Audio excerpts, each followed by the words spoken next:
Bien, l'ennemi, on va dire comme ça, ces rebelles avaient déjà été neutralisés. Mais comment comprendre alors la communication qu'il y a eu autour de cette affaire? Vous le savez, cela a envahi pratiquement toute la presse dans ce monde national mais international. L'armée française qui vient sauver le Tchad d'un coup d'État. Déjà, Madame Siké, c'était ça le but. C'est-à-dire que le premier but pour Paris était de désacraliser l'armée tchadienne. C'est-à-dire qu'il fallait montrer, Paris voulait montrer qu'il a continué à avoir des muscles, envoyer un signal fort qu'effectivement il reste le gendarme de l'Afrique, alors que personne ne lui demandait rien et surtout Paris n'en a plus les moyens. Il faut le dire clairement. Même si l'armée tchadienne avait, comment je vais dire, que de petites difficultés sur le plan aérien. Le Cameroun a des capacités aériennes. Je ne veux pas les citer ici. Et le Cameroun a aussi un accord de défense, en tout cas un accord de coopération de défense avec le Tchad, la force multinationale mixte. Donc que Paris ne se vante pas avec ça. Ça ne vaut rien pour nous. Vous pouvez foutre avec le Jaguar. Nous avons des hélicoptères d'attaque au sol. Ces rebelles n'avaient même pas de batterie anti-aérienne. Ça veut dire qu'un petit hélicoptère Z9 de fabrication chinoise performante aurait détruit les 400 colonnes. Ah oui, on en a beaucoup de pilotes. Donc N'Djamena et Yaoundé, j'ai envie de dire que c'est une seule armée parce qu'elles se battent en quelque sorte pour sauvegarder ce qu'on appelle la zone CEMAC et les pays et ce qu'on va appeler le bassin du lac Tchad. Donc ça aurait été simple. Yaoundé aurait intervenu, aurait arrêté les colonnes. Ça n'aurait pas été la colonisation. Donc la propagande de Paris n'a impressionné que les téléspectateurs de France 24. Ça ne nous a pas impressionné. Première des choses, ça n'a impressionné que ces téléspectateurs. Macron avait besoin de ça. C'est-à-dire qu'avec M. Le Drian, on s'est même rendu compte qu'il est un peu inculte, il ne connaît absolument rien des questions, comment je vais dire, de géostratégie politico-militaire en fait de notre zone. Il est obligé d'avoir des fiches de lecture qui étaient totalement hors sujet, qui ne voulaient rien dire du tout. Donc ça, il faut le dire clairement. Première des choses. Donc, ces bombardements-là n'affectaient en rien relativement le soutien de cette armée. Parce que, eh bien, Madame Siké, je m'étais posé des questions sur le plateau. Oui. Je l'avais dit, qu'est-ce qui arrive à cette armée où 80 pick-up peut mettre en mal, 40 pick-up peut mettre en mal la stabilité d'un pays comme le Tchad. Et de plus en plus, nous avons un certain nombre d'informations. Tout à fait. Effectivement. Nous avons de plus en plus, on a même en quelque sorte eu des informations à travers certains de nos amis du Tchad qui sont très proches d'un certain nombre d'officiers qui nous ont expliqué la situation et on le comprend. La preuve, c'est que une semaine après, armée tchadienne, hommes et matériel déboulés par Koussiri pour aller au front contre Boko Haram.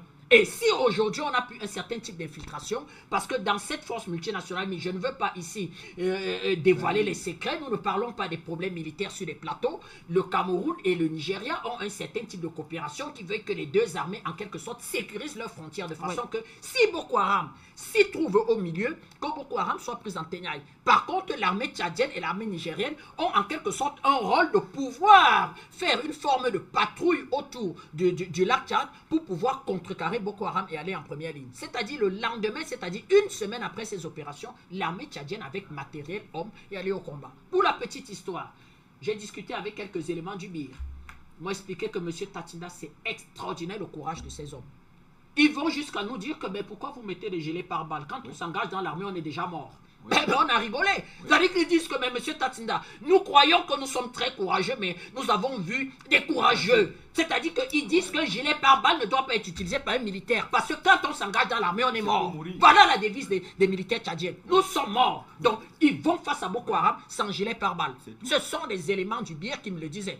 Quand on connaît la détermination, d'ailleurs, on profite pour saluer cette troupe d'élite à qui nous réitérons, on va toujours réitérer un soutien. Pour vous dire, Madame Siké, la détermination de près de Dieu. La deuxième des choses qu'il faut dire aussi, c'est que il y a un certain type, les chocs politiques de cette histoire. Et c'est là l'hypocrisie de la France. Parce que le choc politique de cette histoire est au Qatar. Et la France a une relation privilégiée avec le Qatar. Ils achètent tout en France. Ils sont chez eux en France. Ils ont même récupéré un club de football. La France a des rapports privilégiés avec N'Djamena. Mais la France ne peut pas domestiquer son ami qatari, champion de toute catégorie en termes de soutien terroriste, et dire que mais c'est quoi cette histoire? C'est-à-dire que tu mets en mal mes soldats, tu mets en mal la sous-région en soutenant quelqu'un qui n'a rien véritablement comme projet politique et qui n'a qu'une ambition en vouloir à son oncle. en vouloir à son nom. Il en veut au président Déby. Allez-y, Oui, maître. maître. Et il faut le dire, au moment où Éric Breteau avait l'arche de Zoé, est en train de voler 103 enfants tchadiens à Abéché. Vous savez où se trouvait le président Idriss Déby, non?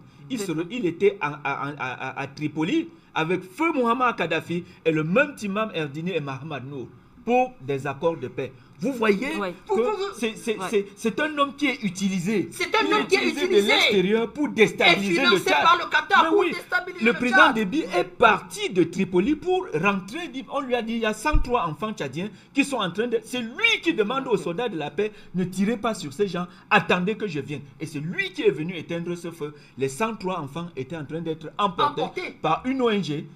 L'arche de Zoé. Et donc, qui devait recevoir ces enfants? C'est un certain docteur François Sarkozy, le frère cadet de Nicolas Sarkozy, pédiatre, chez qui certains parents qui se sont engagés dans des mariages pour tous avaient des difficultés pour des enfants à élever. Vous comprenez d'où partaient les 103 enfants tchadiens. Donc le président Déby rentre des accords de paix avec le même Timam Erdini et Mahamad Nour. Malheureusement, il revient, il est logé au Qatar à la bonne enseigne et les relations, le championnat de France est devenu le championnat qatari de France. Alors pourquoi les Français ne peuvent pas demander au Qatar d'exfiltrer cet homme pour apporter la véritable paix au niveau du Tchad? C'est que j'ai suivi en quelque sorte son responsable politique. Il n'avait rien de politique. Son seul problème, c'est que, nous allons aussi arriver en Djamena, comme M. Déby est arrivé. On lui a demandé que, mais véritablement, vous voulez prendre le Tchad. Qu'est-ce que vous proposez aux Tchadiens? Il y a eu la grande conférence nationale où le président Déby a réuni tous les Tchadiens.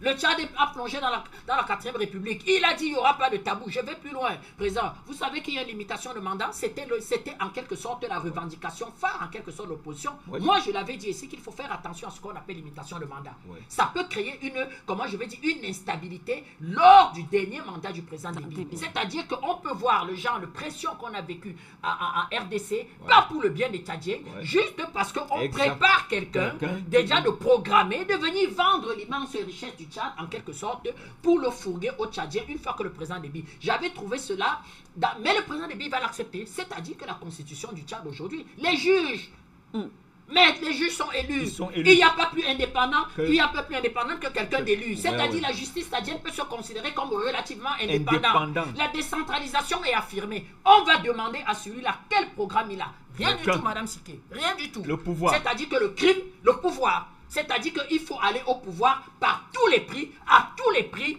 au prix du sang des enfants tchadiens. Nous, au Cameroun, on s'opposera à ça. Parce que ce n'est plus acceptable. Le destin du Tchad, le destin du Cameroun est lié au destin du Tchad. Vous devinez que si un apprenti sorcier comme celui-là arrive sur N'Djamena, le lendemain, Kousséri sera attaqué. Il ne s'arrêtera pas là, Madame Siké. Donc, des voyous comme ça, qu'ils sachent qu'ils ont la force multinationale mixte et la CEMAC vis-à-vis de eux. La troisième des choses, Madame Siké, c'est que le président Macron est en situation extrêmement difficile. Sur le plan politique, il est à 2 ans de son mandat, ça va légèrement mieux parce que il fait un peu la course en tête avec le Rassemblement national sur les listes, en fait, dans les sondages pour les prochaines européennes. Mais sur le plan économique et social, c'est très compliqué. C'est très compliqué. Parce que vous avez vu encore hier, c'est-à-dire alors que hier, samedi, c'était la conclusion du grand débat national, eh bien les Gilets jaunes vont lui répondre en manifestant et en faisant de cette manifestation sensiblement la manifestation la plus violente. Le fameux Fouquet, il doit avoir eu mal, M. Sarkozy. Son fameux Fouquet a pratiquement été brûlé hier.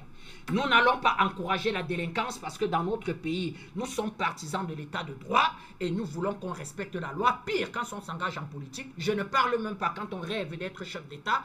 Parce que quand vous êtes chef d'État, vous êtes garant de la loi. Donc quand vous ambitionnez même d'être chef d'État, vous devenez esclave de la loi. Mais en même temps, les Gilets jaunes lui répondent que M. Macron, vous avez fait 10 000 débats, blablabla, bla, bla, bla, mais le pouvoir d'achat, il est où?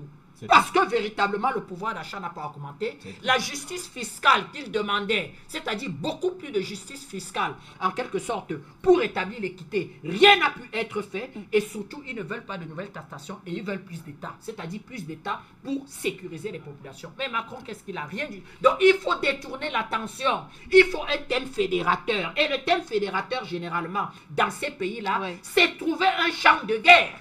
C'est trouver un champ de guerre, c'est-à-dire, on l'avait dit ici, ils n'ont pas eu la guerre en RDC, Ils sont en train de regarder où est-ce qu'ils peuvent avoir la guerre. Donc, une intervention tchadienne, française en N'Djamena, sans même forcément l'avis de N'Djamena, parce que Paris pouvait s'imposer à faire cette histoire-là et dire au président Déby, ben, on a des accords, nous avons lu les accords et nous avons intervenu. Surtout que les accords sont laissés à la libre appréciation du chef d'état-major de l'armée française. Il peut se dire que, ah, au vu de ces accords et tout, mais nous avons été embêtés. Et c'est là où, maître, nous n'avons pas été contents. Que M. Le Drian vienne nous dire qu'il a une lettre écrite et signée du président Déby. Nous n'avons pas été contents parce que à ça, il s'y joignait un peu comme une forme de chantage au président Déby, ou bien même comme une forme d'humiliation, comme une forme de chantage. Mais c'est pour cela que j'ai parlé de la deuxième théorie de Noam Chomsky sur la manipulation des masses. C'est-à-dire créer des problèmes et apporter des solutions. Et on vous transforme en demandeur. On vous transforme en demandeur de solutions qui même quand vous avez la capacité de résoudre votre problème, on s'impose dans votre problème et on fait de vous en fait quelqu'un qui demande le problème pour que Paris apparaisse et Macron apparaisse comme le sauveur. Voilà, Madame Siké, la situation. Ça n'impressionne personne. Nous disons à Paris et nous restons dans le même combat et nous encourageons le patriarche Déby de continuer dans des démarches, comme il avait dit, de voir dans quelle mesure il peut faire partir Barkhane. Ça, il faut le dire. Il ne risque rien en faisant partie Barkhane. C'est-à-dire qu'il ne risque absolument rien. Nous continuons dans ce sens-là à le soutenir et en disant à cette armée du Tchad qu'elle peut compter sur les patriotes du Cameroun. Voilà, on reviendra justement un peu plus tard sur ces accords justement de coopération entre, on va dire comme ça, la France et le Tchad. Est-ce que ces accords obligent ou alors donnent justement un droit, ce droit-là à la France d'intervenir de manière, on va dire, d'intervenir obligatoirement dans un pays comme le Tchad, par exemple. On y reviendra pour essayer de comprendre ce que cachent ces accords de coopération. Alors, Bilo, ici, on revient vers vous du côté de Yaoundé.